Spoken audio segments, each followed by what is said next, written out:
Hi guys. Hopefully by now you have read and responded to the really short passersby text. I want to talk about that really quickly and then kind of make a connection to what you are doing the rest of the week. So hopefully you understood that there was no right or wrong answer on that.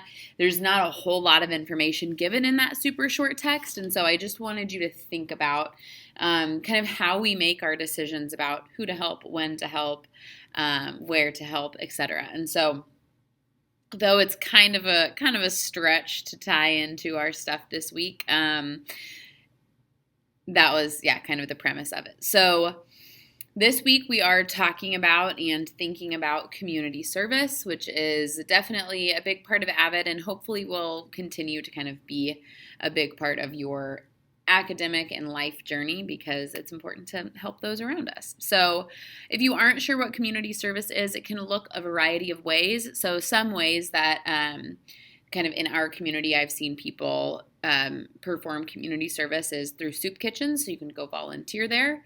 At animal shelters, you can go either volunteer your time by walking some of the shelter pets or spending time with them, or you could also donate or raise money for the animal shelter to get toys and food and supplies and all that jazz.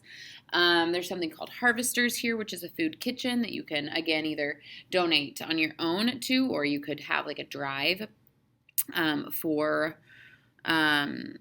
donations for that organization, et cetera, et cetera. So on Wednesday of this week, you are going to be filling out kind of a 3-column chart. Follow the directions on there. They're pretty easy. I want you to note on the very left side of the first chart, of the chart, you are going to think about any ways that you've helped people in your life. So that could be something really small, like, helping your sibling with homework. It does not have to be like a big, huge community service project you did. It's any way that you've helped people in your life. So just think about those things. We get a little more specific as we go on. The second column is all about, if you had an unlimited amount of time, resources, money, etc., what would you do to kind of help the community at large? So what I would put in those, because you need at least 2, I would definitely run an animal rescue or animal shelter because that's a really big passion of mine, but I just don't have enough money or space or time to do it correctly.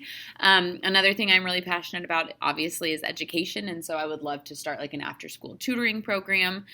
So those would be 2 ways that I would like to help my community if I had more time and resources. The last column is kind of unique to Avid. At some point, whether it's this year or next year or whenever, at some point we are going to do community service as a class.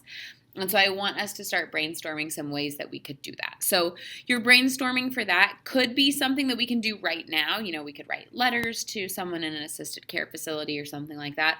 Or it could be something that you want to do when COVID restrictions have been lifted. And so you just need one thing there. My hope is that we can gather all of those and then have a discussion or a vote at some point to get some community service rolling. Either, like I said, either this year or next year or the year after. At some point, we need to do something. The last thing you're going to be doing this week is on Thursday, regarding community service, is on Thursday. And so you are going to be looking at some college scholarships.